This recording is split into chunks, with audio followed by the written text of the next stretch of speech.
You're watching Behind the Screens. Grab some popcorn, fill up a drink, and take a seat. Our feature presentation is about to begin.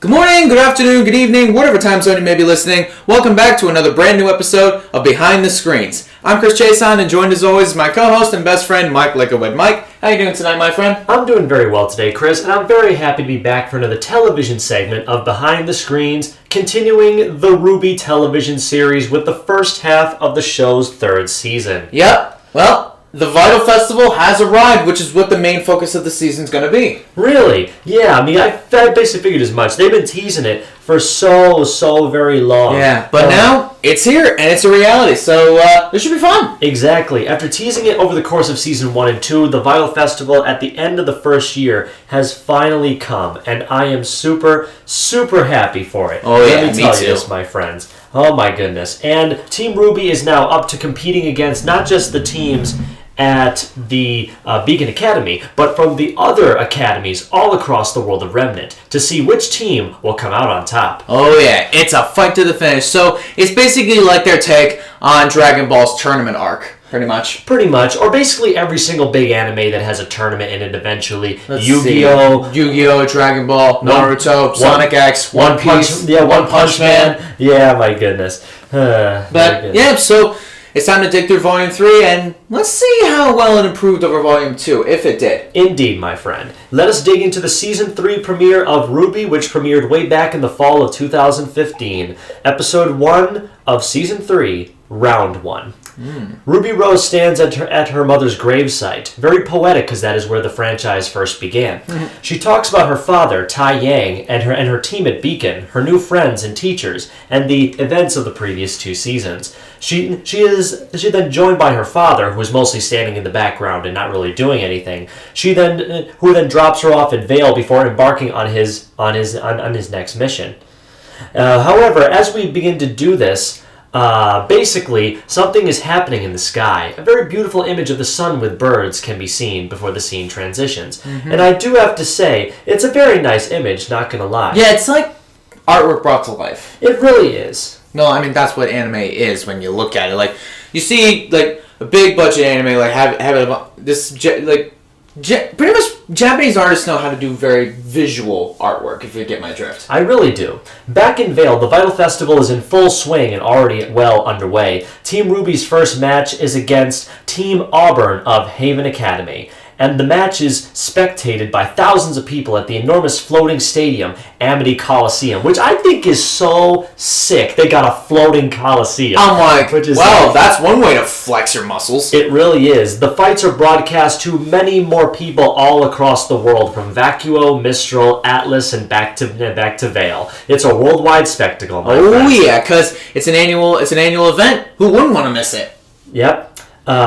Basically, Peter Port and Bartholomew Oobleck, the tournament announcers, explain the rules of the tournament. Now, this is mostly just exposition because, well, they have to tell the rules of the tournament for the viewers because people watching this should already know the rules by now. But literally, it just helps to build up time and stuff. Yeah, so let me give you the basic rundown. So the teams of 4. They fight, and the teams that win will choose 2 team members to go on to the doubles round, and then one of the members will be nominated to go to the singles final round and win the tournament overall. Basically, yes. 4-on-4, 2-on-2, and finally the finals. Contenders are knocked out by battle falling below Aura level, or if they're thrown out of the battle arena. After winning their first match against Team Auburn, spectacularly, by the way. Oh, yeah. Oh, my goodness. Team RWBY did so excellent. They then go to the fairgrounds in order to eat some food because fighting really takes it out of you. It works up an appetite. They basically meet Emerald and Mercury outside the fairgrounds when Emerald finds RWBY's wallet on the ground. We both know she stole it, though. Basically says that, oh yes, Team Cinder,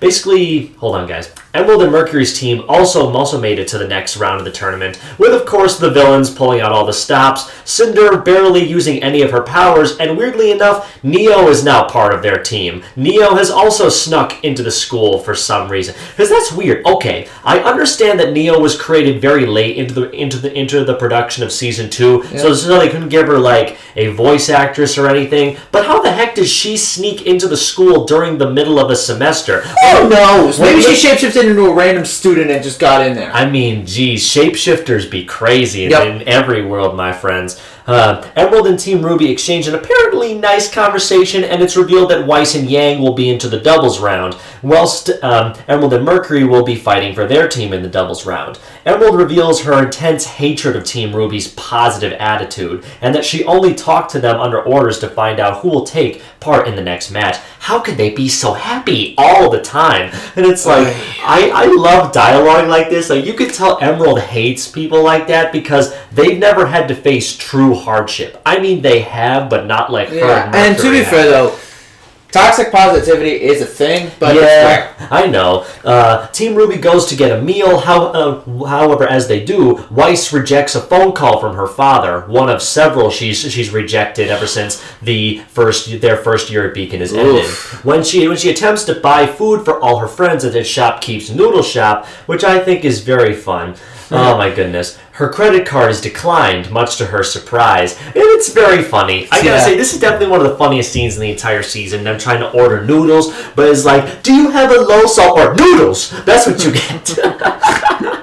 And of course, like, Blake's noodles got fish in it because she's a cat girl. It's so funny. Like, I know that Blake's performances are usually very reserved because that's what Aaron Zeck's best at, and that's who Blake is. But when she's offered variety, you better take it. You never know when you'll get it next. Thankfully, Pira Nikos offers to pay for it when Team Juniper comes on the scene, which I think is really cool too, honestly. The two teams share a very satisfying meal before Team Juniper is called for their 4-on-4 battle. And of course, they're feeling less than a bit positive about what the outcome may be. Doesn't help the fact that Nora goes on this rant. If they don't do this, they'll be considered outcasts for the rest of their lives. They'll be team loser. But as well, she also spoils the fact that her and Ren are orphans, which is like something you just drop like that, just out in the open. I mean, we've had weirder plot drops, right? I know, but it's like seriously weird that this is the third season and we're only just now finding out that Ren and Nora have no family other than each other,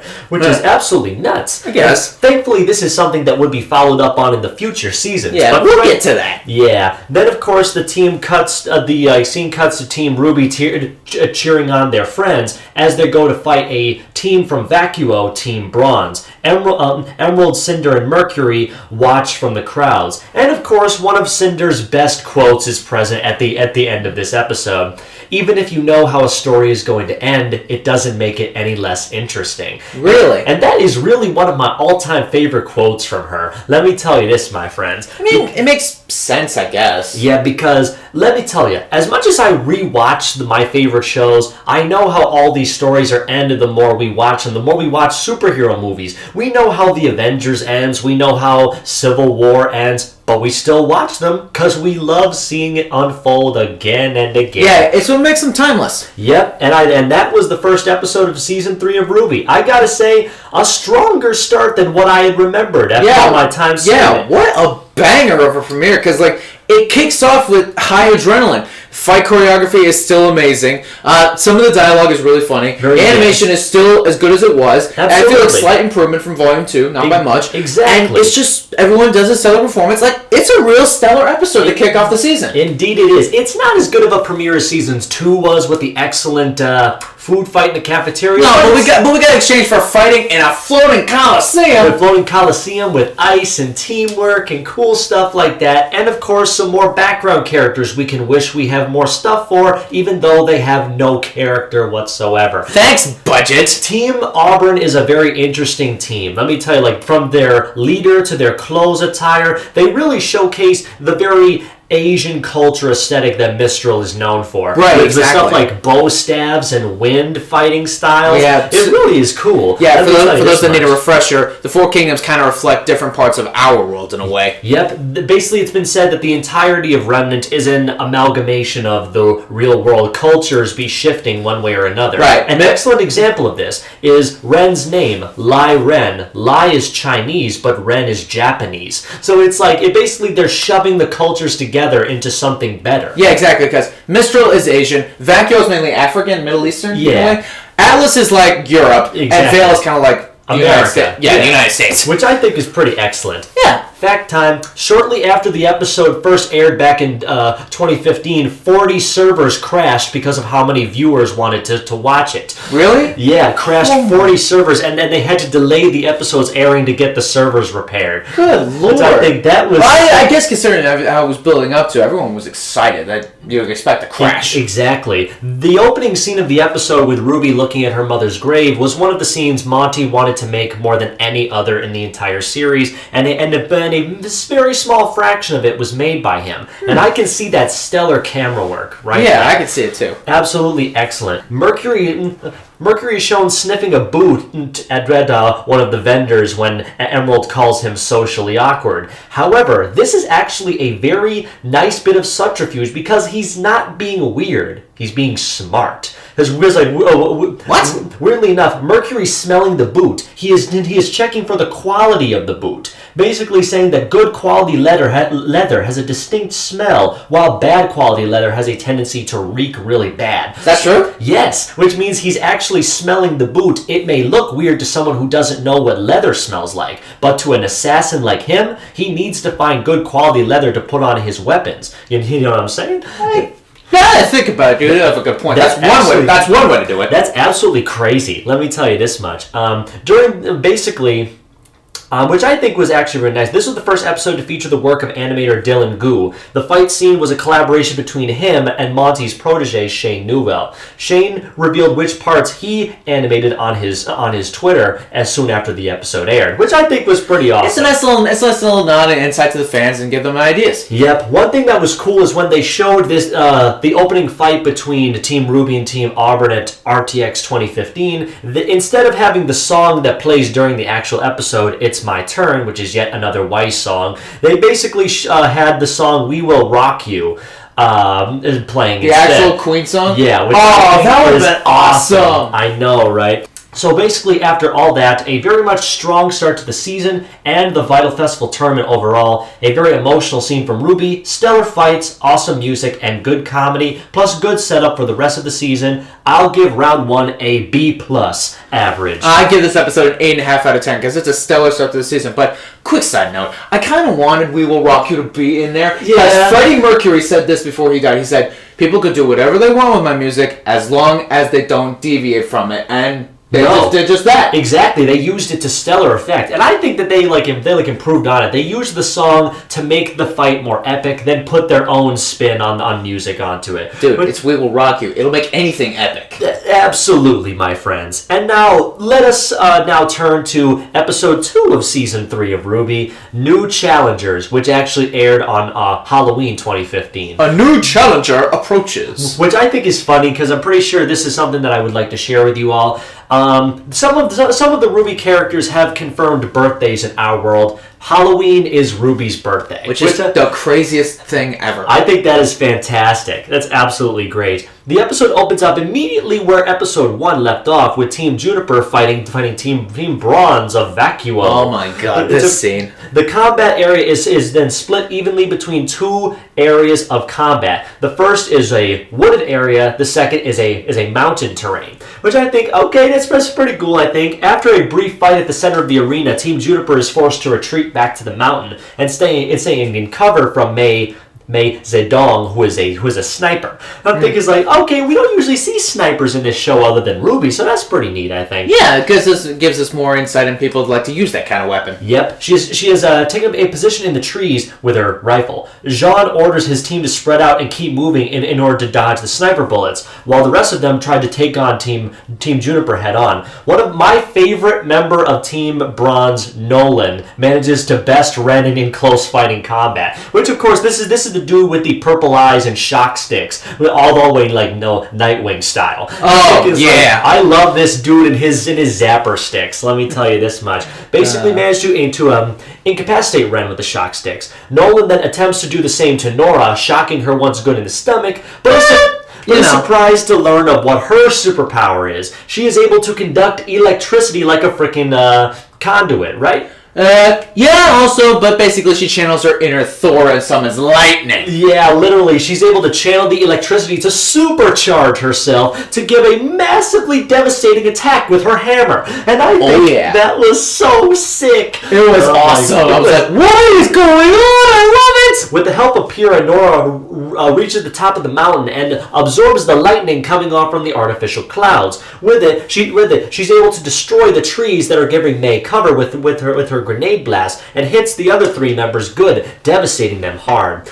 Jean attempts to lead his team into fighting Bronze with team attack names, the same way that Team RWBY did some team attack names last season while fighting Roman in the mech suit. And of course he calls Flower Power, which is Ren and Nora's name, and Arcos, which is his and Pyrrha's team name. Mm-hmm. But of course his teammates are very confused about the instructions, not really getting why they are named like this. And of course he tries to explain his game plan to his teammates. Ren is the power. Ren is the flower, Nora brings the power. Well, of course, because Ren's symbol is a flower. Of course, that's what it is. And of course, they think it's flour with baking, and I know Ren likes to bake and stuff, and I get that. And it's like, Nora is literally a juggernaut. She is literally the team's powerhouse. Why wouldn't they say she bring the power? I know. Now, I do find it funny that, like, Monty did say that he wanted the team attack names to be the characters' ship names, which is actually what Arcos, Jean, and Pyrrha's ship name is. But Flower Power is not Ren and Nora's ship name. No, what is it? And it totally should be, though. Because really? Yeah. And I'm thinking their like, ship name is obviously Renora, which is like... that's boring. It kind of is, I know, and Flower Power sounds much more awesome. So I'll try to refer to it as best I can.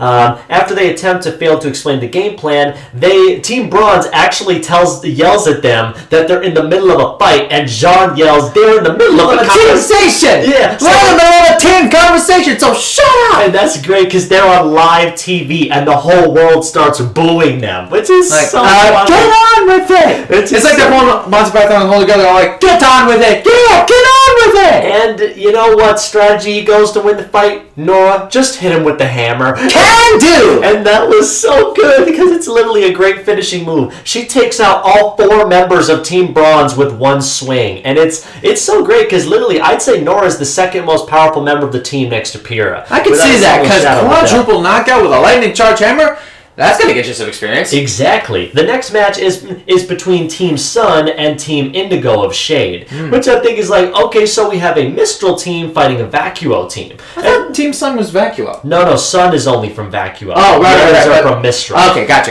Well, but like Sun transferred from Vacuo to Mistral, then Mistral to Beacon. So like he's bounced around a little bit. I see. So basically, Weiss initially cheers for Neptune, because remember, they had a lot of chemistry in the last season, and they really connected at the dance, and there was this big thing about her getting with him and how important it was. And then he says, hey ladies. It's like, he doesn't even care. I'm like, all that what just happened? He immediately goes to hitting on the other team's females right in front of Weiss on live TV. And then when I first watched this and I looked at it, I'm thinking to myself, what just happened? This is like, it almost means like it meant nothing. It meant absolutely nothing. And literally, I know she has the best comeback ever when he starts flirting with the females of Team Indigo, because all of Team Indigo are females, which I think is honestly really cool. Yeah. And of course, we didn't need any more female teams already. Yep. She immediately yells at him, "Kick his stupid face, Indigo," which I think is so great. I'm like, oh wow, that's yikes. The terrain is revealed to be a half-baked desert area, which will basically be a home field advantage for the Vacuum players and Sun. So they just see to what the other half is going to be.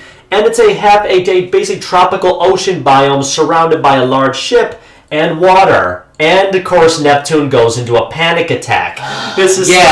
Neptune is afraid of water. The mother's name is Neptune! Neptune based on King of the Sea, and he's afraid of water. Maybe that's the joke. It is a joke, and I get it. It's really, really funny. The actual backstory, though, is really tragic. Like, I will share it after this episode is done, but yeah, there is a reason why Neptune's afraid of water. Let's, move on. Yep, okay, so the match begins. Neptune immediately goes into hiding on the ground side of he immediately runs away. And Sun's like, what are you doing, man?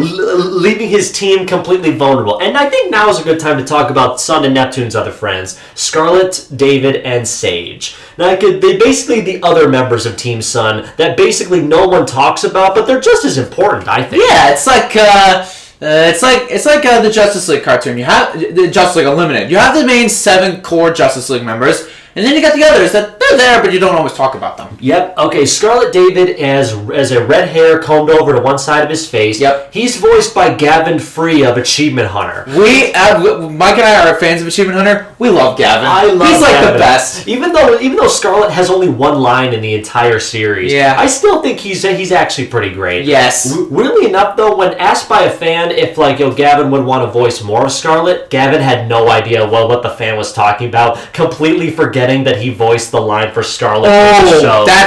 Which sucks too, because if Team Sun comes back, he's gonna have to voice him. That's embarrassing. Yeah, it kind of is. I think he has this weird pirate jacket over a white sleeve shirt with some things. I mean, it's kind of cool. He has swords that become things like guns, which I think is nice. He's basically based off Captain Hook, which I think is perfectly fine. Makes sense. Yeah, I think so. And Sage, well, he's pretty interesting. His design wise, he's a black guy, very buff, green hair, tattoos all over his body, even though he's only supposed to be 17 years old. No!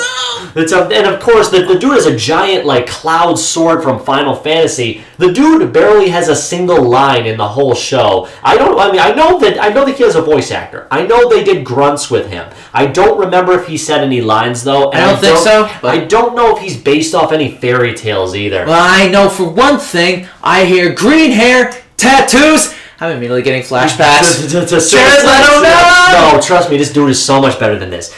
So basically the fighting starts. Neptune has given up on all his team members, and now they try to fight Indigo 3 on 4. Yeah, because Sun's like, what are you doing, man?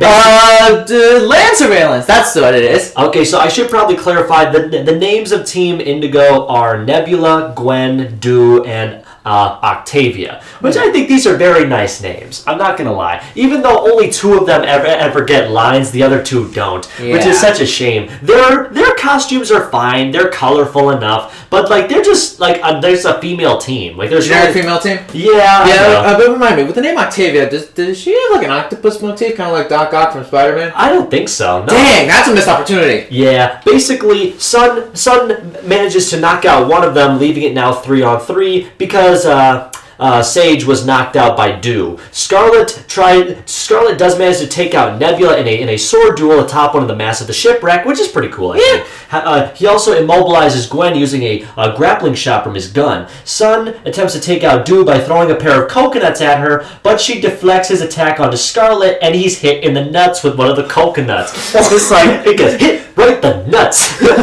Which is so... Don't you think it's a bit of a double entendre? A coconut hit his coconuts? Which is even funnier because, Scarlet is gay. Which is... Oh, he is? Yeah, which is only funny because the one gay guy on the team gets hit in the nuts. Which is so bad. I don't think that's how you do it. He kind of needs that. I think it's funny because this is a dude fight. I can totally get it. I know, but just... Ow. And it's like that tendency where you see someone get hit in the junk, you immediately feel it too. You're like, ooh! The remaining 3 members of Indigo try to take out Sun and Neptune by themselves. However, Sun finally gets Neptune to gingerly approach the water's edge and basically uses the electricity from his trident and, of course, electrocutes the water, taking out the other 3 members and basically winning Team Sun the match by default. It kind of works, I guess. Of course, though, it does give Neptune's most iconic line, which is kind of sad because it's not really all that great. It's literally, this dude hasn't had many lines in the show over the past couple seasons,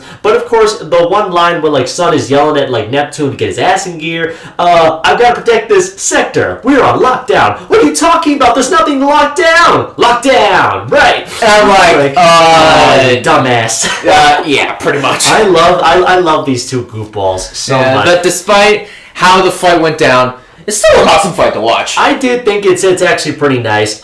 Everything is going just fine when Team RWBY is cheering on Sun and Neptune as they dance really badly to the song of the episode Can't. I think it's Can't or Won't Fall in. You know what? I'm gonna. I think it's Won't. I think it's Can't Fall in Love because it makes more sense grammatically. Not Fall in Love with You. Oh, never mind. Which is of course a song that Sun sings to Blake, which I think is very nice because he winks at her. She blushes. And it's very nice. Yeah. But of course we then cut from all the amazing fun and happy stuff of this episode to a bar, which I think is very nice because it's named Crowbar. Which I think is so funny because we see a dude in a gray suit with gray spiky hair sitting in the bar with a cape on and a cross necklace, drinking the place dry. Hey, did you catch me in a fantasy or something? No, because literally the dude is right there. I know, but you don't know what I do on Saturday nights. Yep. Anyway, but yeah, so he's seeing the festival and in a drunken state, he's like, yeah. Basically, he is so unimpressed with Team Juniper and Team Sun's fighting styles, calling the match a complete mess and these kids complete amateurs, lacklusters. Basically, saying that they're not great at all. And of course, they're still rusty. They're still first years. Yeah, he's just because he's a red licensed huntsman doesn't mean crap. Yep. Basically, the person behind the bar asks the person at the bar, if you're not here for the festival, what fighter are you here for? He looks behind at an Atlas ship flying towards the Coliseum and also Beacon Academy. That one. This dude has a very distinct, gravelly Batman voice. Which Is it Batman? No, I wish. We're not gonna get the bet. We'll save Batman for next time. Yeah, let me tell you this, my friends. The guy leaves the money at the bar and decides to head towards the school himself as the ship flies overhead.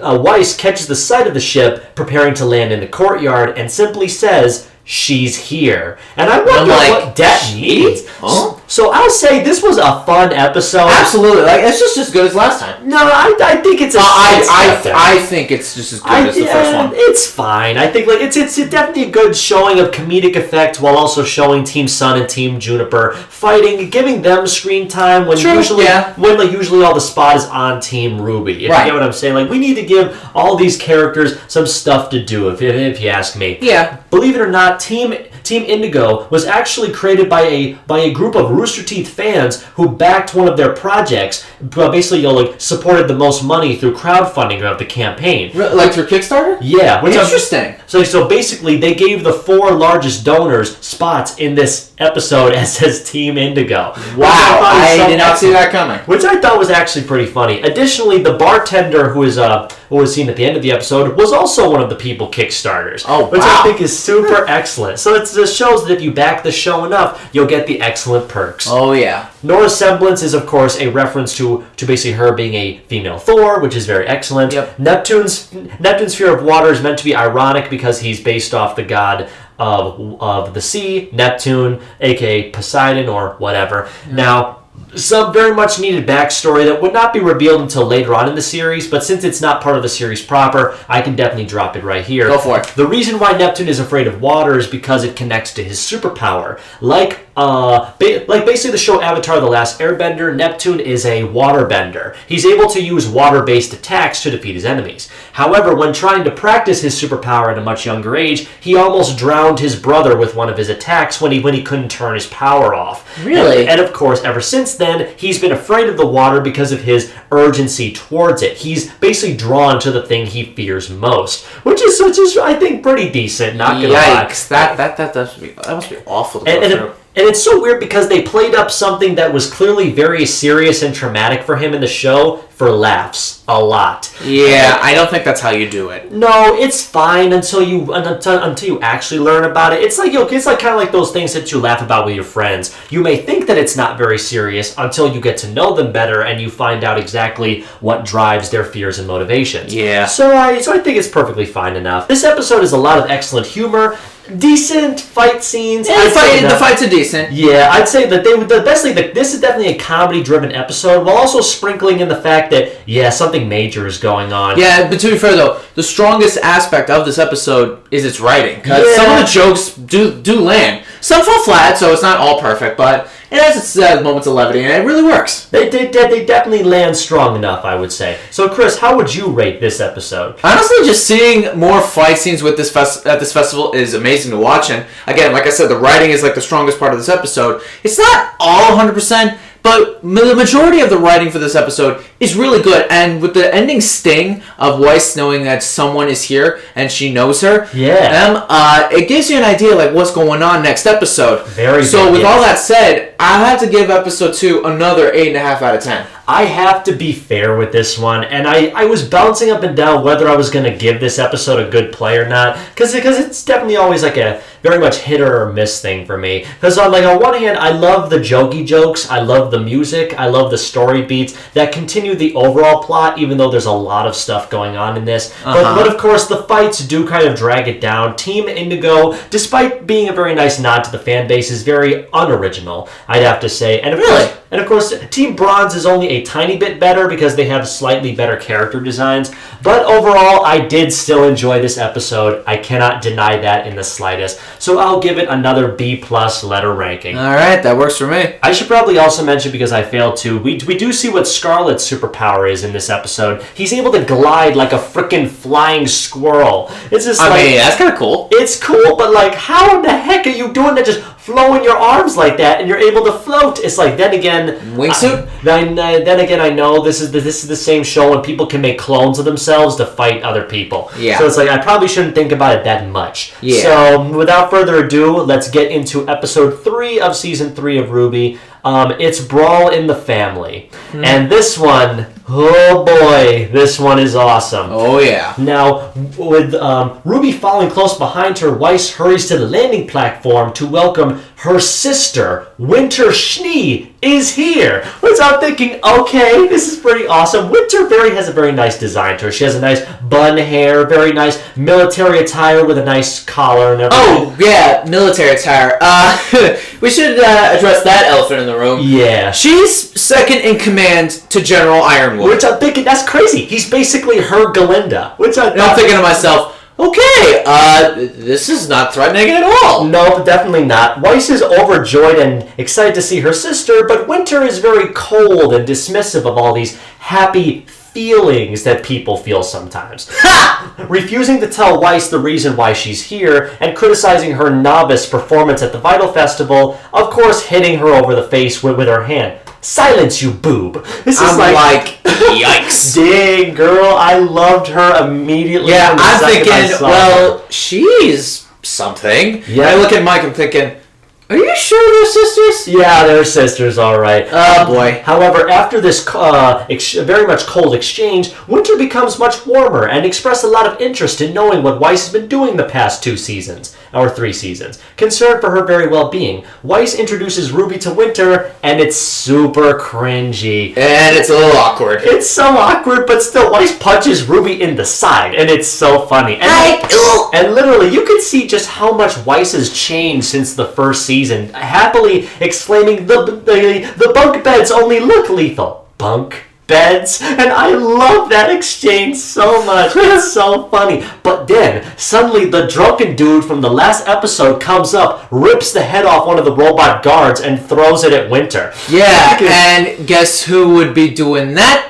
This dude is named Crow Bronwyn. Yes, he is the same Crow that's RWBY's uncle. Yeah, he's RWBY's uncle. And I'm thinking to myself, holy crap, this guy's good. I know, literally. He then arrives at Beacon, destroys 2 of the robots in Winter's entourage, getting her attention. Crow, with whom Winter is very familiar with, accuses General Ironwood of being a sellout and betraying Professor Osborn. He also mocks Atlas's ability to protect the people, just like Atlas is going to protect all of us, right? And I love how he just calls out the world's most powerful superpower on live TV, which I'm thinking, that is so Crow. Yeah, right there. I'm thinking to myself, Well, this is gonna be interesting. Yep, Winter basically so mad by Crow's accusations and disrespect, she draws her sword, preparing to fight him right here and now. Yep. Crow does the exact same thing with his sword, rightly named Harbinger. And boy, it's one of my all-time favorite It weapons. is an awesome weapon because that sword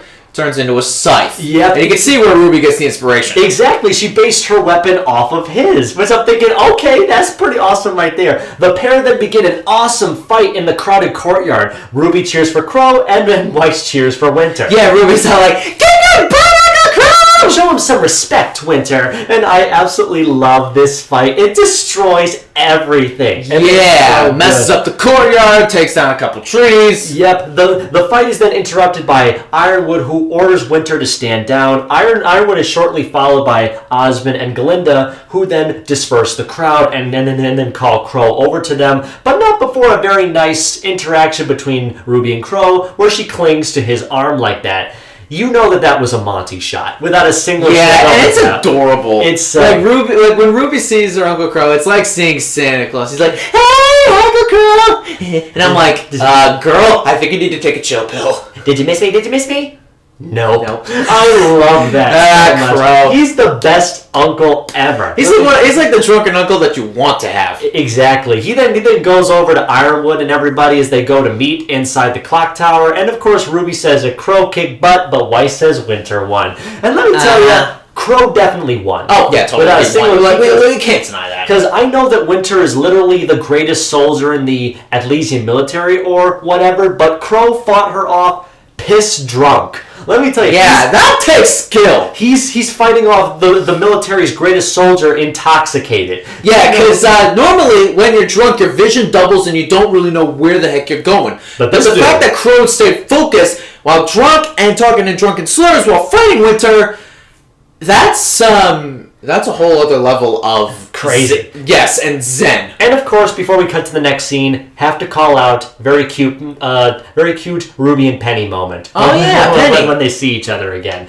it's like, girl, please have more interactions with us. We miss you. Yeah, miss you, robot girl. Oh, wait, my God. Yep. That evening, Ironwood, Winter, Crow, Galinda, and Osmond meet in the office to discuss things. The meeting is very tense, with Winter and Crow blaming each other for starting the fight like a couple children. But of course, Ironwood then orders Winter to leave, and of course, she does. It's just it shows the very much dichotomy of these characters. Winter will follow General Ironwood's orders no matter what they are. Yeah, and despite how immature she's acting on her own will. And it shows that Ironwood has a sense of authority. Exactly, a very high no matter authority. who it is. Yep.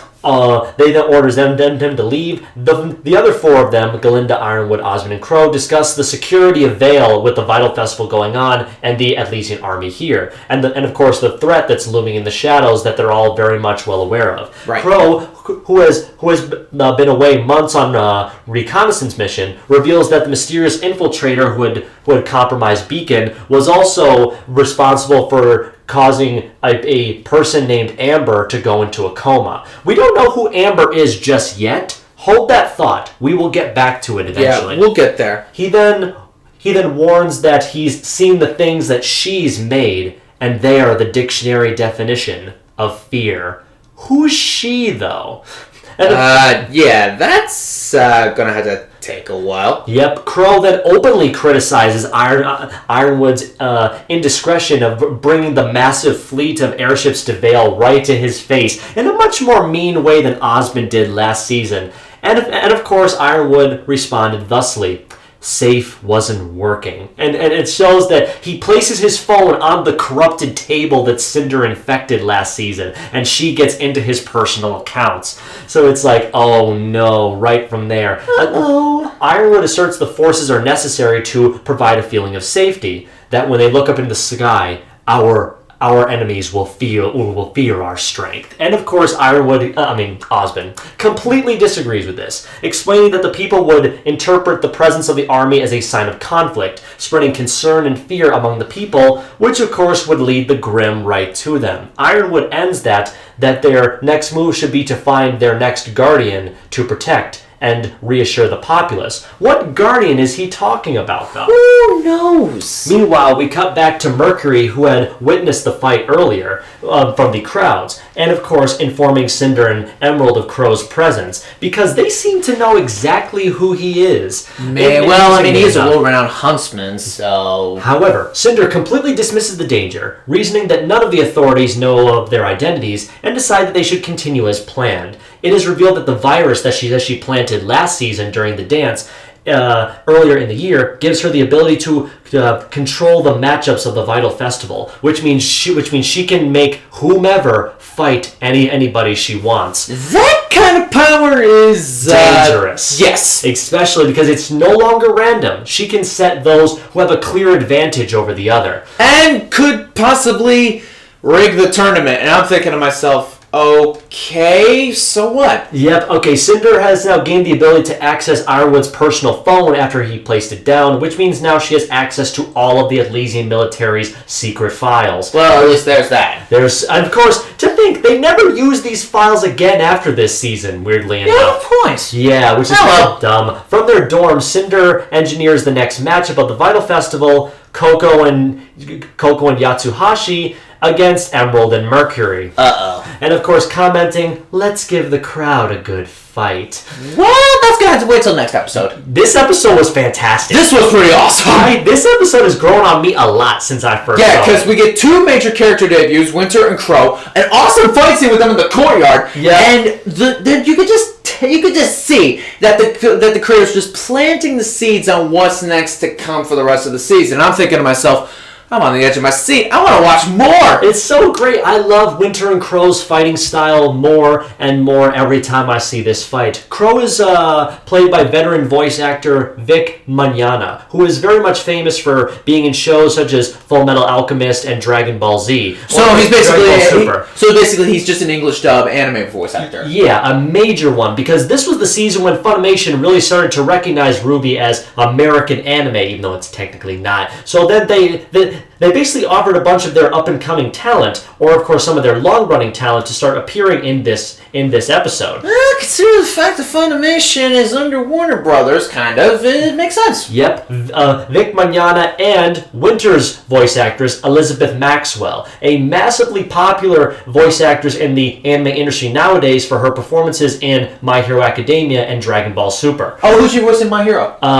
I believe it's Midnight, the dominatrix teacher. Oh, really? Yeah. Okay. Yeah. If you guys watch My Hero Academia, you know what he's talking about. You know exactly which one. It's actually something pretty interesting and sad that was supposed to be about Winter that I do. It's very sweet, but it's also kind of sad considering some of the production difficulties that Season 3 suffered. Originally, Monty wanted his wife to voice Winter because he modeled her character and her overall personality after her because he loved his wife Sheena so very, very much. But then things happened, and Rooster Teeth thought that it would be best to not have her voice and not have Monty's wishes come true and just have someone that Funimation recommended instead. Seems a little weird, don't you think? Then again, Elizabeth is fantastic. That is true. Like the way she pulls out Winter, she voices her with a sense of authority, but also trying to be the big sister for Weiss. And I'm thinking to myself, that is how you do a big sister, Rooster Teeth. Good job. It's definitely one of the best sisters ever that I've ever seen, actually. Although, I'm thinking to myself,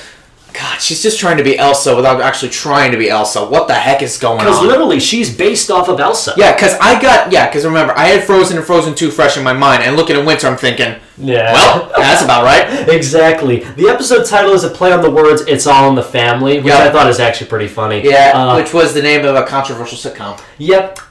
Miles Luna, the voice actor of Jean, as well as the writer and director of this season, said that they had some temporary music to put on while they were animating the fight between Crow and Winter, which of course was some massive epic guitar solos, just to see which kind of guitar playing would be best for this fight. When, of course, RWBY realizes that Weiss's sister is fighting her uncle, she then brings back the joke from the first episode of, "That's my uncle," from which I'm thinking, which is still very much a running joke in the Rooster Teeth community. Yeah, pretty much. Weirdly enough, one of the henchmen from the first episode is seen in the crowd watching the Vytal Festival. What? So it shows that even the freaking gangsters enjoy some good times there. Okay, they have weird kicks, but whatever. I thought that was pretty neat, not gonna lie. I love this fact personally.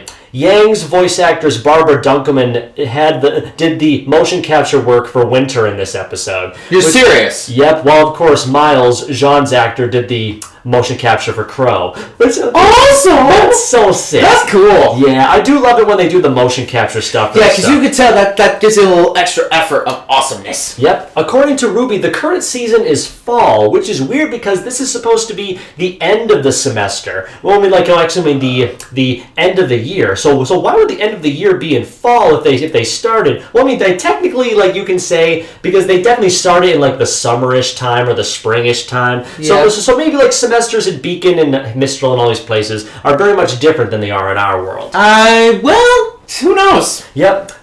Winter's line to Weiss about RWBY. So this is the leader you wrote about. Believe it or not, they actually turned this into something for the Chibi spin-off show where Weiss writes to Winter about RWBY. So I thought that explains really the day, and also that explains that joke of, "Oh, come on, boy, get the ticket, get the ticket." Yeah, basically that's what Winter was referencing. That skit right there. Oh my god. So all in all, amazing fight scene. Probably one of the best of the entire season. Yeah, and honestly, an awesome episode. Yep, all in all, some excellent character work, fantastic funny humor, even if it's very self-contained, and very good drama from all the characters, continuously teasing what the hell is going on. Yeah, would you say that this episode is Brawl in the Family a total knockout? Yes, it is. I'd give this episode a letter A ranking. And in terms of my ranking, I give it a 9, because it's just an awesome episode, and I'd hell watch it again. Yep, now time for episode 4 of RWBY Season 3, Lessons Learned. One of my personal favorites, even though it's not the highest quality episode. Oh yeah, I remember this one. In the Amity Coliseum, Mercury and Emerald face off against Coco and Yatsuhashi. And I'm thinking to myself, okay, this is going to be very, very awesome. Both teams are confident, trading compliments and taunts before the fight. And of course, Coco says that she likes Emerald, which is very cute. And of course, Yatsuhashi gives off, I think, his first line and arguably his most quotable, considering he has less than 5 lines in the whole show. Yep. I can't promise you'll leave without a scratch. Which is so cool. It's a great line, but it's one of his only ones. Yeah. I would kill for more stuff from this dude. Seriously. Hashtag justice for Yatsuhashi. No, hashtag justice for Team Coffee in general. That's perfect. I like that. Okay, so basically the battle begins. The arena splits into 4 different ones for this one. A geyser field, a forest, a ruined city, and a field of tall grass. The fight starts. Emerald and Mercury casually and very creepily walk back into the field of tall grass. And of course, an amazingly awesome song which features on Emerald and Mercury kicks on, I'm the One. And of course, it shows that Coco starts things off very strong with using her massive machine gun to mow down the grass, but they're gone. Where did they go? And of course, suddenly Mercury attacks from the sky with his amazing kicks. And of course, kicking and flipping all the way over, landing multiple hits on Coco and Yatsuhashi. And of course, thinking to myself, Mercury, in my humble opinion, is one of the greatest fighters this show has ever seen. Really? Not a single shadow of a Well, doubt. consider the fact, Assassin Father, those legs. Yeah, Makes sense. This dude's ability to spin kicks and flips like frickin' Jason David Frank from the first few seasons of Power Rangers is honestly one of the best anime fights I have ever seen. Being able to take out 2 of Beacon's top students in record time. It's almost like, that's the thing too, because I love that during this fight, Team Coffee, Coco and Yatsu are fighting their hardest. Mercury's not even trying. No, it's not. That's the thing, is he's barely breaking a sweat and he's knocking them out cold. And of course, one of the coolest fighting moves I've ever seen. We finally see Mercury use his quote-unquote weapon, rockets that shoot out of his legs. I mean, that's badass. Him doing the flipping with the hands on the ground and shooting the missiles into the air to take out Coco and Yatsu. Peekaboo. It's like, oh I'm like, yes. But of course, the fight goes even worse when frickin' Emerald yanks Coco into the forest with her awesome weapon. A Thief's Respite. Excellent name, by the way. Yeah. Leaving Yatsu to fight Mercury by himself, which is probably a bad idea. Yatsu is supposed to be the brooder of the team. He's supposed to hit hard and deal a lot of damage. Mercury is way too fast for him, even with his giant sword to help him. Mercury and Yatsu square off in a close combat fight, which of course Mercury consistently appears to have the upper hand. What initially appears to be Yatsu appearing behind Coco basically disaster strikes. Yatsu falls on top of one of the geysers and is temporarily blinded. Mercury supposedly knocks him out. Emerald breaks Coco's glasses, which is it's bad. And you're dead. Yep, Emerald shoots a lot of bullets across the forest. They exchange bullets like it's nobody's business, blasting all the way up in here.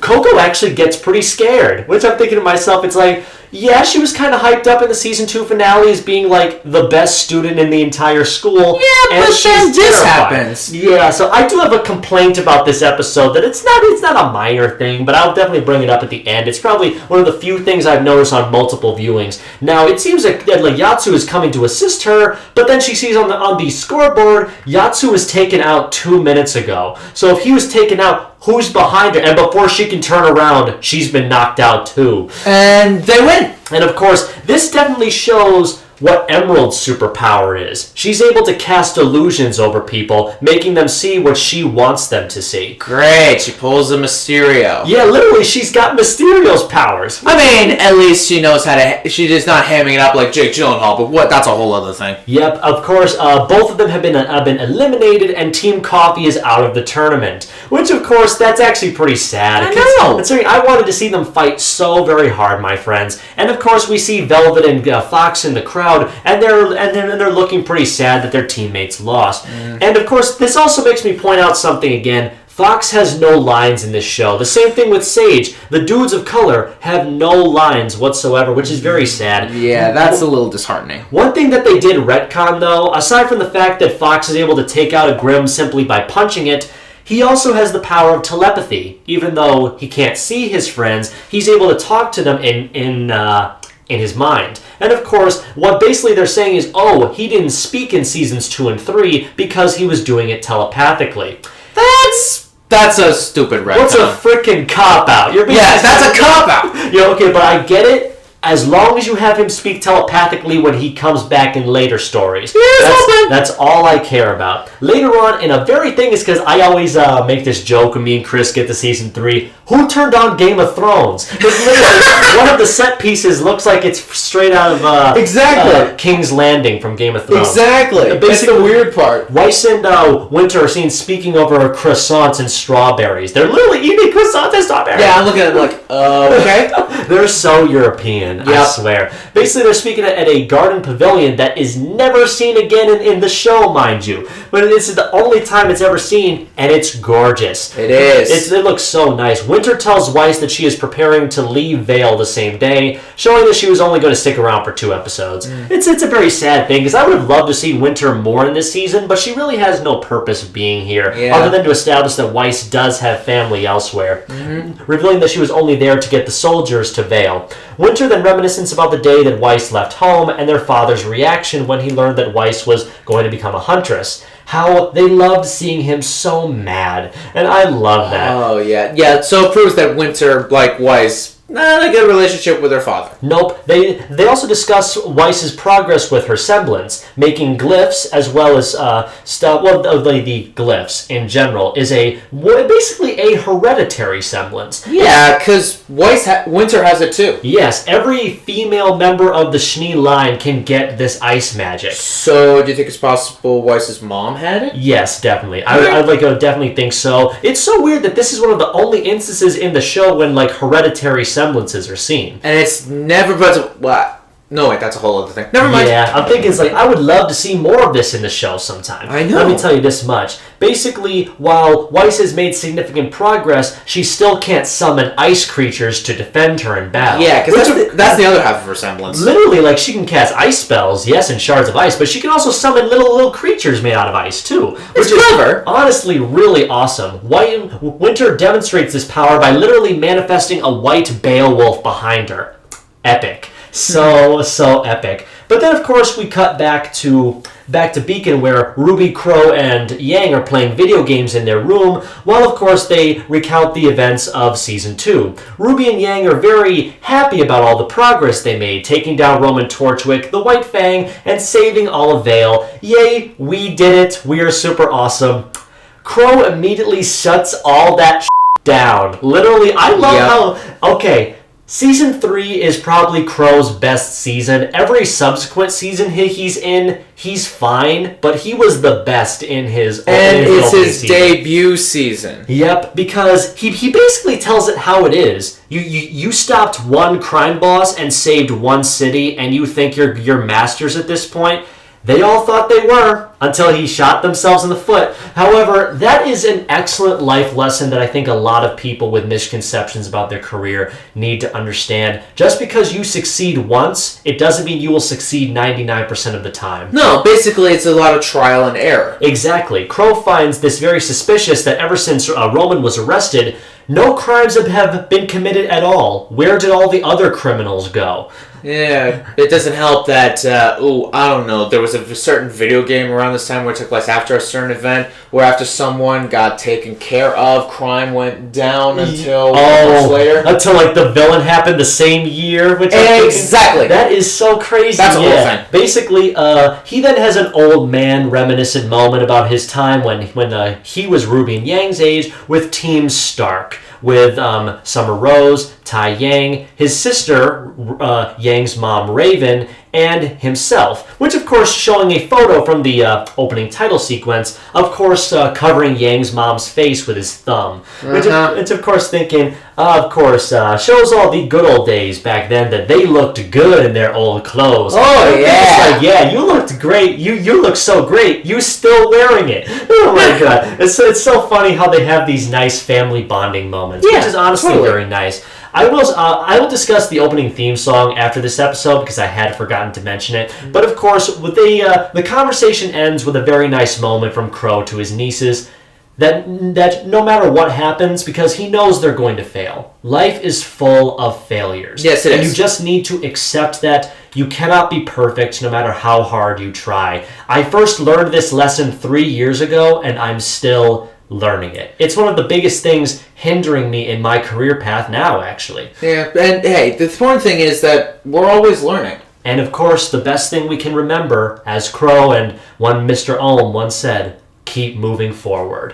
Which I think, also Walt Disney said it, but who cares? Yeah, okay, so then Crow then leaves, saying that one day they will be huntresses, but not today. Winters tries to tutor Weiss in her summoning, but Weiss continues to have difficulty. They begin to discuss their common experiences and troubles with their family legacy, saying that if Weiss doesn't want to keep trying and wants to move back home, she can always be a receptionist in their father's company, which she is very angry about. Ouch. And I absolutely will love it when I mention it at the end of this episode, showing that only through overcoming your personal problems can you be the best version of yourself. Pretty much, yeah. And I love that about it. Basically, Winter tells Weiss that she had a lot of similar problems with their father when she decided to become a soldier. Her father basically cut her out of the family will. Basically saying that if a woman has a position of power, she is not worthy of the Schnee name. Just like, God, I hate this dude, and we haven't even met him yet. Misogynist. Yep. She then gives Weiss the choice of either going back to their father and begging for his money back because she's now broke, or she can carve her own path, learn to be her own person, and make her own fairy tale. Which I think that is so awesome a message. It's so sweet, and the music is nice. Absolutely. And they're such great sisters. Basically, she can learn about herself and explore Remnant, or go back home and beg for mercy.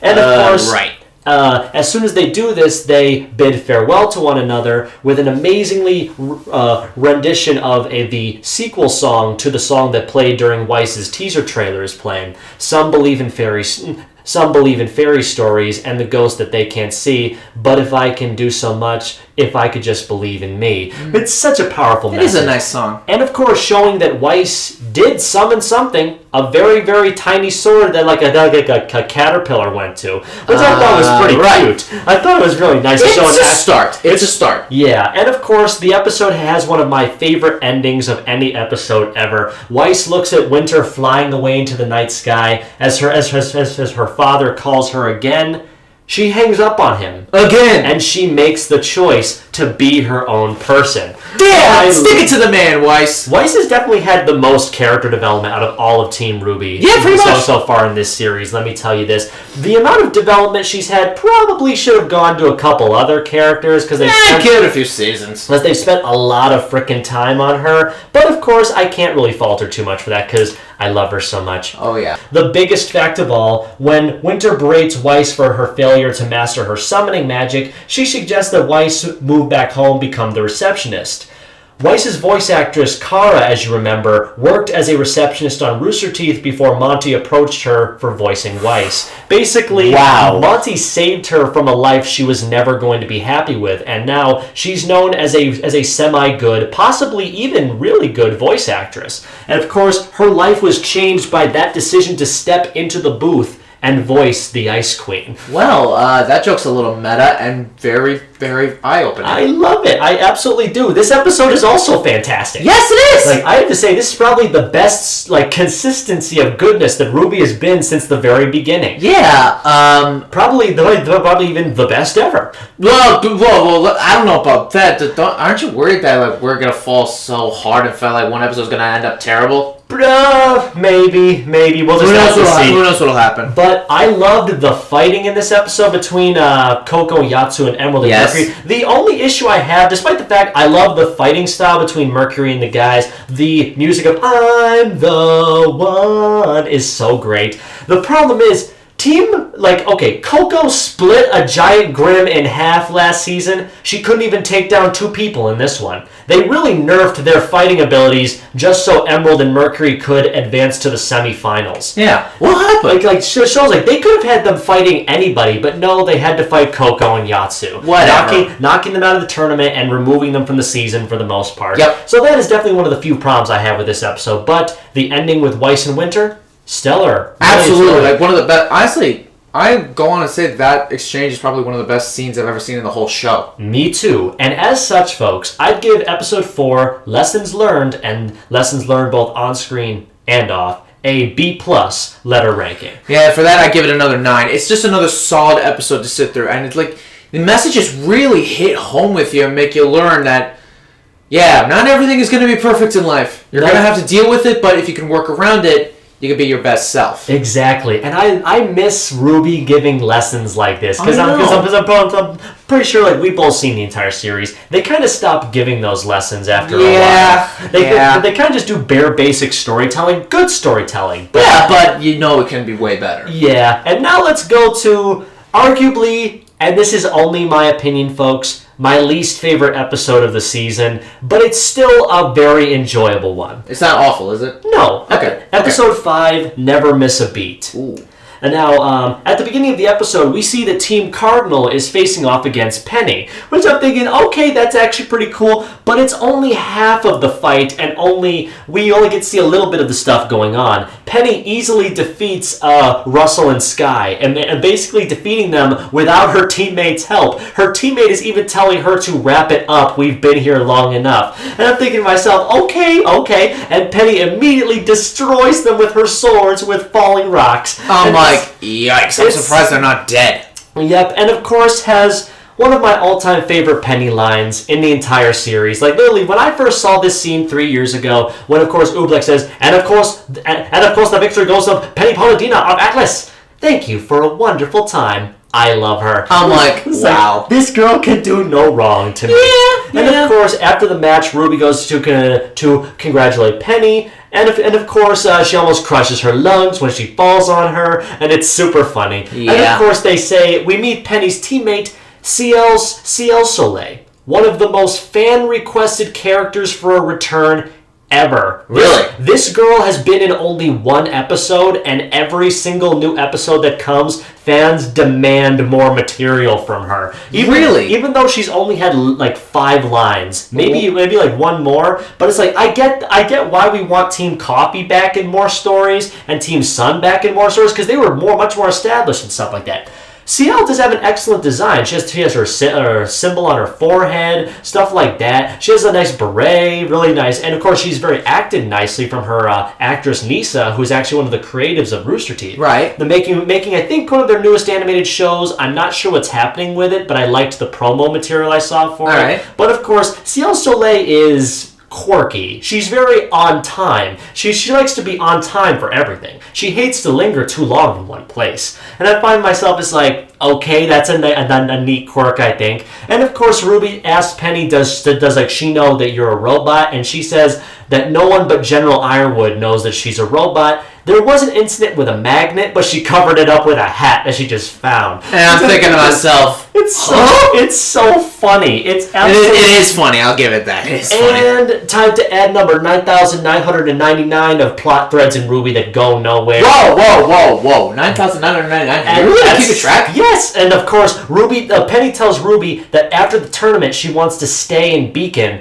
Penny, they'll never let you do that. I know, but I have a plan.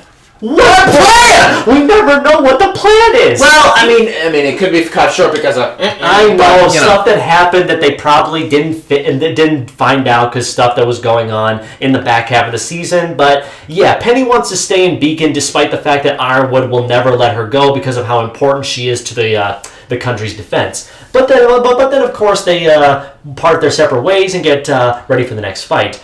Basically, they get all ready to go. Weiss and Yang are ready to fight in the doubles round. Weiss says that since they're fighting people from Atlas, that they'll be extremely precise and incredibly serious about their situation. And suddenly, a rainbow girl with pigtails on roller skates zooms into the field. Wait. Okay, when did Harley Quinn invade RWBY? Come on, she's only meant for comic books and animation, not this! It's so weird, too, because this episode aired a year before Suicide Squad, and she literally this girl looks like Harley from Suicide Squad. I'm thinking to myself, okay, this is Flint Cole and Neon Cat. Then, of course, Neon is a cat faunus, as you can see by the cattail. She's a very quirky girl with pink hair and tattooed like stickers and she's like buttons. A typical anime girl? She's a very typical Valley girl. And there you go. I needed something like this in this show. I immediately attracted to this girl. Yeah. Fantastically. And Flint is a very cool jazz type, very Bruno Mars-esque. Yeah. With an excellent trumpet that he holds with a nice hat with blue and black colors everywhere. It's honestly his really power nice is interesting with the trumpet. Yep. Basically, they immediately start antagonizing Weiss and Yang. They are excellent trash talkers. Yeah, because of course this pisses Yang off and they go nuts. Yep. Flint basically says that he's happy to be fighting Weiss, but that her father put his father out of business. Something that's mentioned once and then never mentioned again.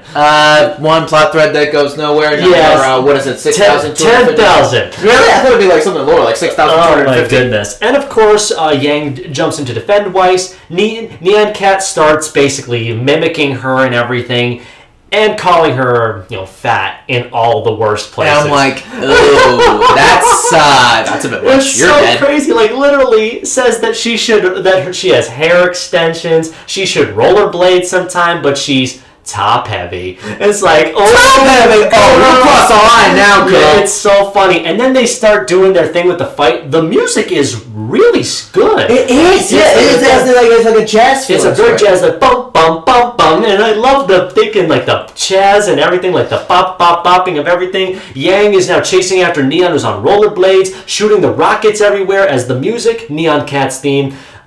Listen, girlfriend, yes, you see, I'm everything that you'll never be. I'm cool like a rain and hot like sun. I'm neon rainbow, you're no fun. And I love this, like, just shouting out. The song is basically, hey, I'm the best, but you're cool too. I guess that's one way to get respect. Okay, Neon is like the nicest narcissist I have ever met in my entire life. Nicest narcissist? That just sounds like an oxymoron waiting to happen. It's so crazy. Neon being too quick basically dodges Yang's every move. Flint fights with a freaking trumpet. And I'm thinking to myself, this dude fights with jazz equipment. Yeah, how do you do that? And then we see how he works that trumpet. It's like, wow. Bam, just blows really hard. He blows sound waves. And also, he splits, like Blake, he splits himself into clones of himself. Yeah, this dude is the third character on this show that can make clones of himself. Flint's Killer Quartet. And I absolutely love it how he's able to do this. The fact that the matter is, like, they're dividing and conquering. They both take on one person who they have to quickly just antagonize enough and distract so that they can deal damage. It's an excellent fighting strategy, if I do say so myself. Absolutely. And of course, Neon's favorite, and one of my favorite lines, like when she says that Yang is angry, Yang destroys the wall behind her with a single punch. It's like, and of course, Neon just keeps going. Look,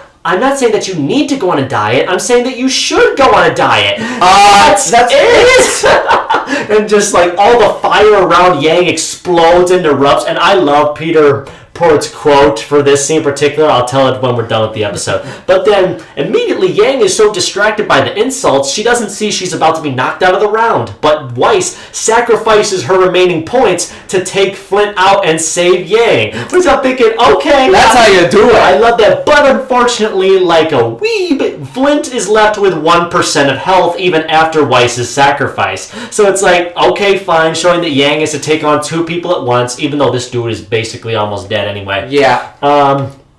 Basically, they try to overpower her, but then Yang pulls off some excellent stellar moves and is able to turn the tide enough for the, basically, Team Funky, as they're called. Remember, General Ironwood, most serious person on the planet next to Crow, and he named one of his teams Team Funky. Well, consider the fact he is the headmaster of the academy. Makes sense. Yeah, I get that. Yang manages to defeat Flint, but then she's also able to knock Neon off her musical balance. Never miss a beat, and I love that, like, she's able to, like, throw her up in the sky, and that's a wrap. Like, I love the fighting finish like a freaking video game. Yeah, and Yang gives us some sweet chin music. Exactly. And of course, even afterwards, Funky says that they should go party sometime, which of course is very nice. And of course, I do like Flint's final line. Absolutely. That was some gutsy move, Schnee.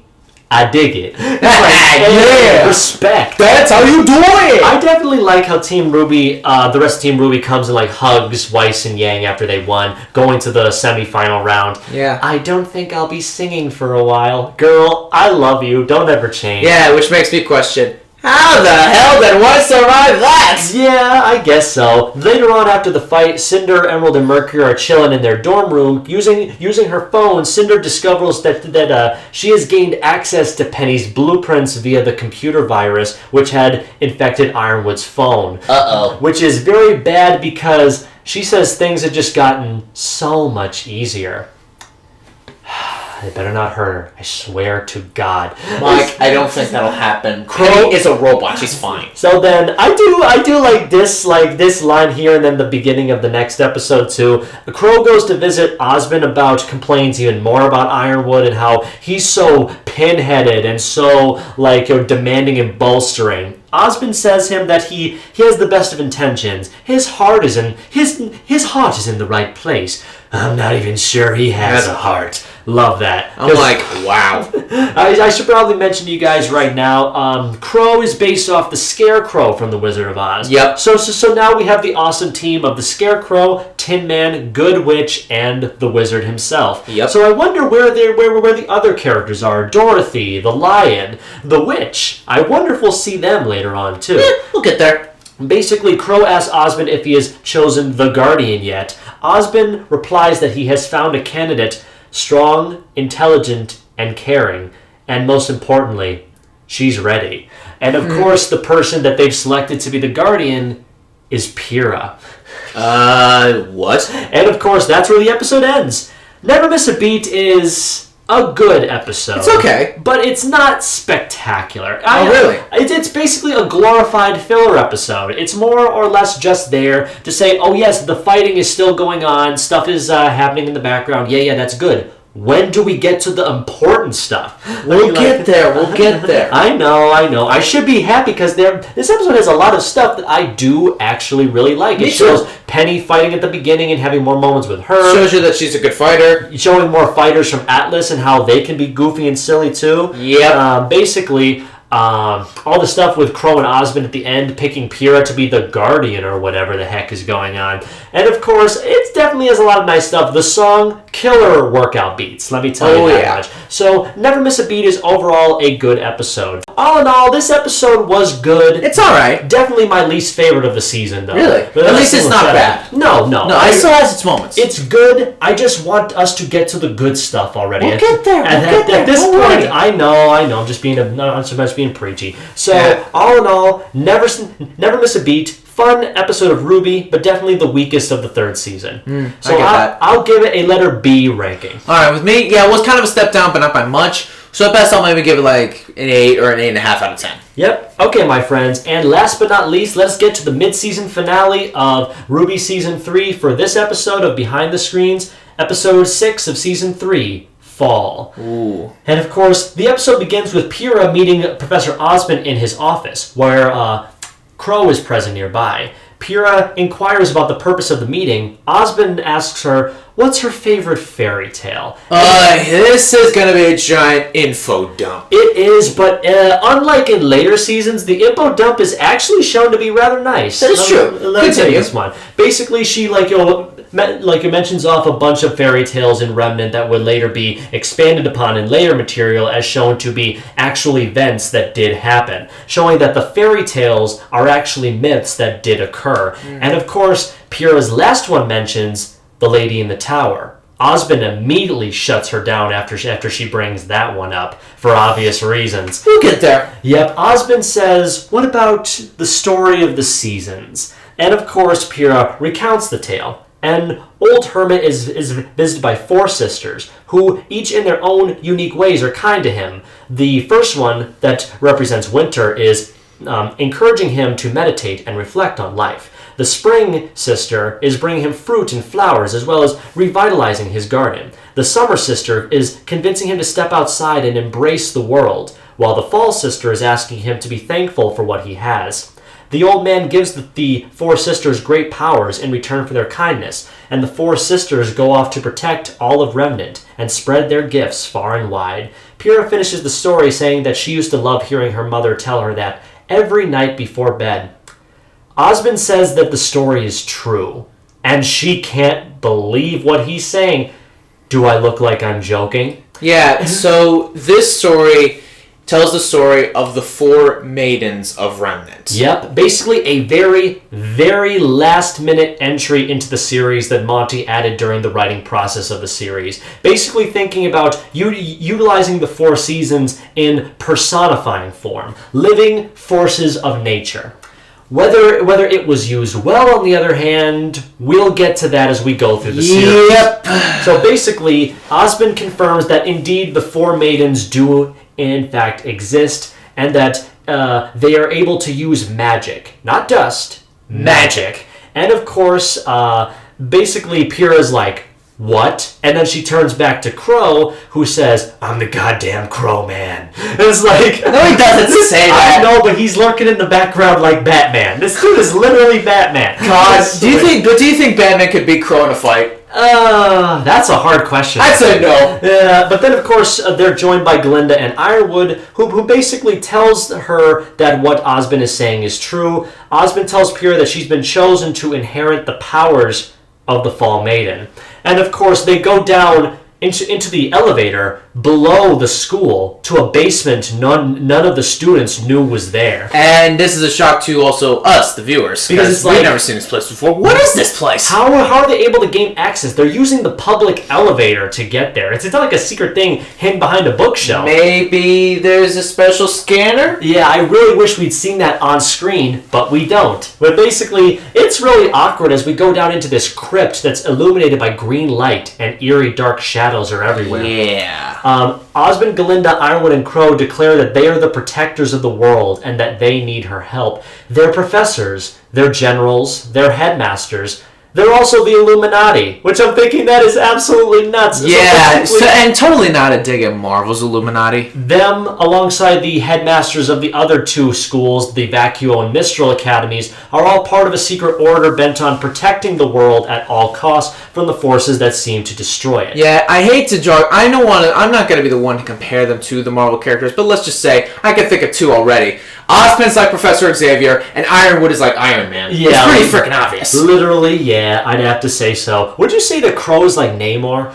Yeah, in a way. I'd say so. They then proceed to bring her down to the vault of the Fall Maiden, basically. Yeah, because the four Huntsman Academies are more than just schools. They're something else. They're very much something else. They hide secrets and lore that will be explained in due time, my friends. Yep. Galinda explains the nature of the Maidens. The Maidens have existed for a millennia, since the very beginning of the world. Their powers pass on to a new host every time one of them dies. The power seeks out the next host. It's always a young woman, through a series of what Crow calls stupid and convoluted rules. Ha, funny. Yeah. Just poking fun at how stupid the show's rules can be sometimes. Yeah, because it's like Mabel in Gravity Falls, where she's saying, "Let's do the rules!" Yep. Basically, under normal circumstances, the powers of the Maidens are transferred to the last person the Maiden thinks about, aka the last woman they had in their thoughts. But in the case that they are a guy or too old or otherwise not qualified to have the power, the subsequent one is chosen at random throughout the world. So basically, men cannot become maidens. So That's a bit sexist. Nah, because it's like Well, it's really when you think about it. it's only because basically it says like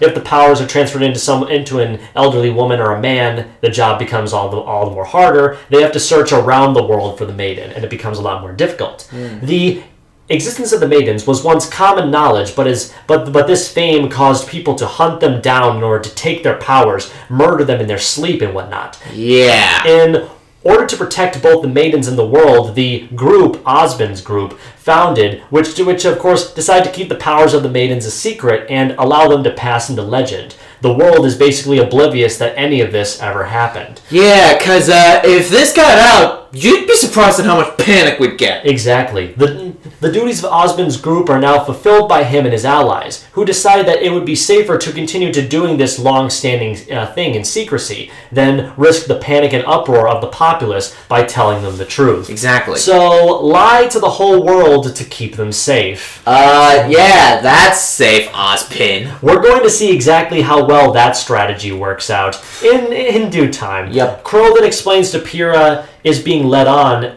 to this great ancient knowledge now because there's a great urgency to selecting the next maiden. Amber, the girl mentioned previously, the current Fall Maiden, was attacked, and basically half of her power was stolen from her. For the first time in history, the power was separated from the user. That's rare, isn't it? Very, very rare. The first time it's ever happened. There is a fear that the peace that pervades in the world, the 80-year peace since the Great War, will very soon come to an end. They're going to need a maiden on their side, because the end of all things good, the end of innocence, is only days away. Oh boy. It's us like, oh god. This has just gotten real. Yep. The episode is a lot of exposition, admittedly, but it really terrifies the viewer. Yeah, because you're thinking, oh my god, so Pyrrha basically is pretty much trying to sell her soul. Basically. Yeah, basically. Currently, Amber is in a coma state, being held on life support inside the vault. The four teachers are seriously concerned about the consequences of what happened if basically Amber dies. Her powers will go into the woman that attacked her.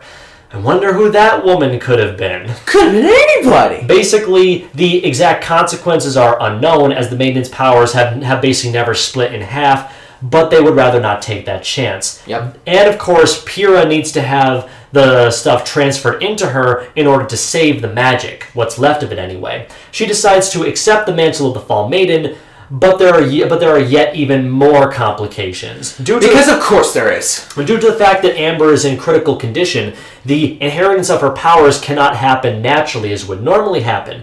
Atlas has been researching the nature of Aura, the shield that defends them, and of course how to capture it and artificially shove it into somebody else. So basically, like forced injection. Yeah, basically ripping someone's soul from their body and putting it elsewhere. Yeah, that'll make a necromancer happy. Yep, and of course, a prospect that Pyrrha finds revolting. Ironwood is like, nah, science. Yeah, because of course, don't you know anything about science? Yeah, the group plans to use the technology to transfer Amber's soul and the powers that are bound to it into Pyrrha's body, which basically means that she'll be two people in one husk.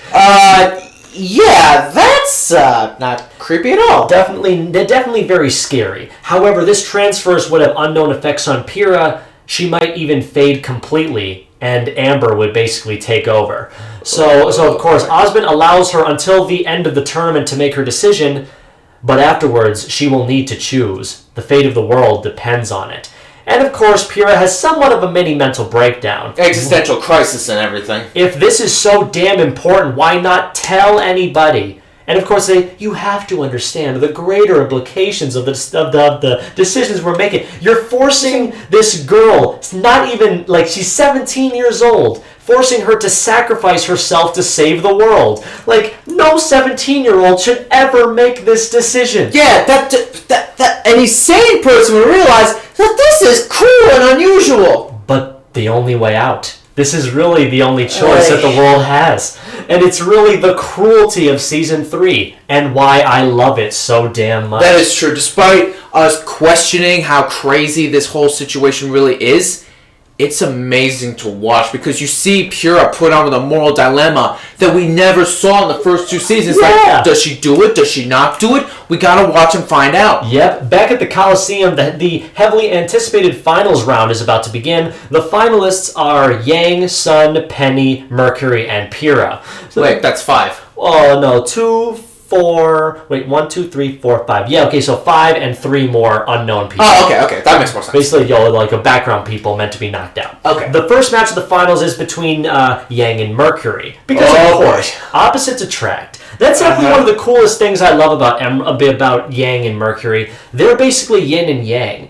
Basically, her power comes from her fists. His power comes from her legs. She has mommy issues. He has daddy issues. And basically, the fact is how they basically go together so well, but they have to be enemies. That's well, I mean, yin and yang is kind of the way in the way it's perceived too. So you're not wrong. The fight is absolutely spectacular, with Yang and Mercury delivering several critical blows to one another. Yeah, because this fight is brutal. Yep. It's like RWBY suddenly became Mortal Kombat. Literally, Yang almost wins, but Mercury rockets himself back up to the playing field because there are no biomes in the finals. You just have to knock your opponent out of the ring. And it's so it's a mix between Mortal Kombat and Smash Brothers. And of course, he tries to do the finishing move he used on Team Coffee with Yang, walks away like, nailed it. And of course, she's not done yet. She immediately recovers, beats the crap out of Mercury, and reigns victorious. Team RWBY winning the first round of the finals. That victory is short-lived. There's not gonna be a next time, Blondie. Yeah, so next thing we know, Mercury charges at Yang, and Yang pulls a Superman punch and breaks Mercury's leg. Yeah. And when the fight was over, literally, he starts screaming on live TV, because this is all still being broadcast, by the way.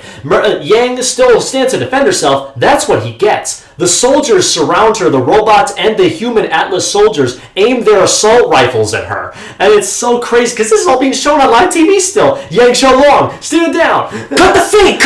And literally, they had to, because his leg is just... It's just in this... the bone's sticking up! Wait, that's not a bone, that's worse! Oh, God. Basically, acting quickly, she then responds... Faster and faster. The crowd is immersed in a massive uproar of boos, cheering her to get off the stage and yelling for her to get out. And of course, back in Mountain Glen, the place we saw last season, all of the Grimm wandering the ruins turn towards Vale and start to head towards the negativity that they so love to feed upon. Uh-oh. Mercury feigns innocence and grips his broken leg. Yang continues to tell the soldiers, confused at what the heck just happened, until she sees the recording of the feed. Mercury didn't actually run toward her. She just shot his leg in two. Yeah, did Yang have leftover temper, or was it something else? Yes, Mercury never attacked her. She attacked him unprovoked, and that's what the world is convinced she's done. Yang looks around as the camera circles, frightened, shocked, and confused. Only makes you wonder, RWBY did tell her to break a leg at the start of the fight. So it's really RWBY's fault. Whoa, you can't put RWBY down on that, but... No, I can't. Yeah. This episode is spectacular. Yes, it is, because the exposition of Pura, the fight between Yang and Mercury is amazing to watch. And just the fact that Yang unprovocatively broke Mercury's leg when the fight was over makes you wonder, what in the hell is going on? Exactly. Like, see, I know that it's basically become like RWBY's main thing now for the viewer to always be asking questions about what the heck is going on. But don't animes always do that? Yeah, but this season is the only season where you're questioning it in a good way. And that is true, basically, instead of asking, what the heck is going on? You're instead asking, what the heck is going on? So pretty much ask it in a different tone. Yes. Makes sense. One thing that I love about this, going into the facts about this, is that Yang defeats Mercury using the same finishing move she used on Junior during her teaser trailer. Nice little touch. Yeah, which I thought was epic. Yeah. Let me tell you this much. According to Monty's protege, Shane Newvell, Monty animated a good portion of this fight between Yang and Mercury. He is of course credited as the lead editors, as like usual for the series. And of course, I can definitely tell because Yang and Mercury's fight, definitely one of the best of the season. Absolutely. Without a single shadow of a doubt. Basically, the full story of the Maidens would later be told in a series that would be released post-Season 3 called RWBY, World of Remnant. Basically, a short 16-part series of homework videos that you have to watch to get the full lore of the World of Remnant. It's a little weird, but hey, fans gotta have their stuff. Yeah, basically, they made this stuff, it's basically homework. You have to watch these videos to understand the stuff that the writers either didn't come up with at the time, or simply were too lazy to put into the actual series. Yeah, it's like with comic books and some TV shows. You gotta notice some stuff in order to understand more things. Like, why do you think we have so much trouble with this stuff? Literally, the World of Remnant talks about stuff like the Faunus and Dust and the Kingdoms and the Great War and the Grimm and everything. Everything about it. You have to, because I did do a tally of how long it would take to watch the entire World of Remnant series to get the full rundown of the lore of RWBY that the show only briefly touches on. It takes an hour. To hear the whole lore. Half of season 1 of this show is dedicated to lore they didn't put into the actual series. So it's like, wow. I know that it's necessary and it is important, but an hour?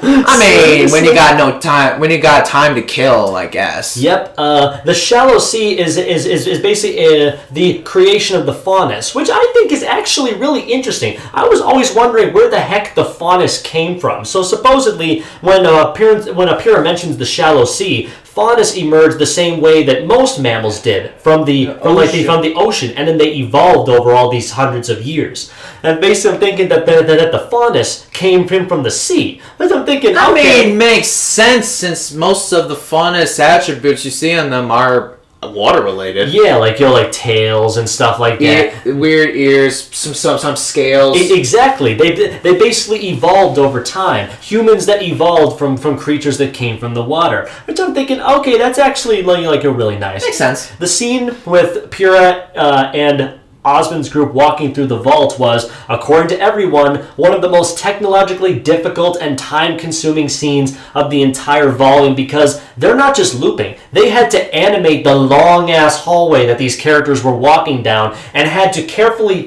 pace the scene where that the characters could say all the exposition and get to the end of the vault. Exactly. That must have been hard. Exactly. It must have taken a long-ass time to get it right. But with animation and how much it costs, I'm willing to bet that this scene probably took a day or two to animate fully. Yep.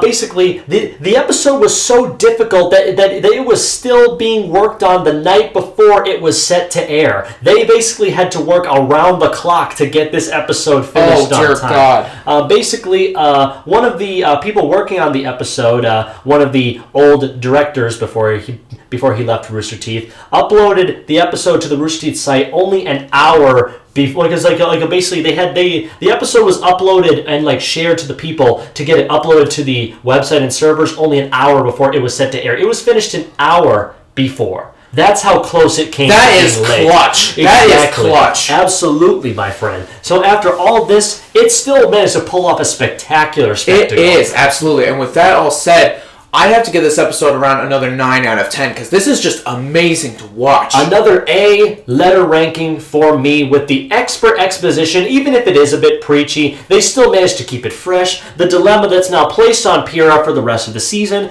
The fight between Yang and Mercury being spectacular, and a gut-wrenching end to the first half of Season 3. Yeah, so wow, Season 3 has been consistently good. What is going on? Exactly. It's the best RWBY has ever been so far. That is a surprise. And I feel like it's only going to get better when we eventually finish the back half of Season 3 in our next television segment. Yeah, but Mike, it's time to strap down because next time we're dealing with something big. Yep. It's time for the world's greatest heroes to assemble on the big screen. Now, our next episode, we'll be covering Justice League. Yep, the 5th installment of the DC Cinematic Universe, 2017-2021's Justice League. Why did he say 2017 and 2021? You'll find out next time. But until then, I'm Chris. I'm Mike. And we hope you enjoyed this episode of Behind the Screens. Until then, thank you all for listening. Have a great night and take care. Bye-bye, my friends.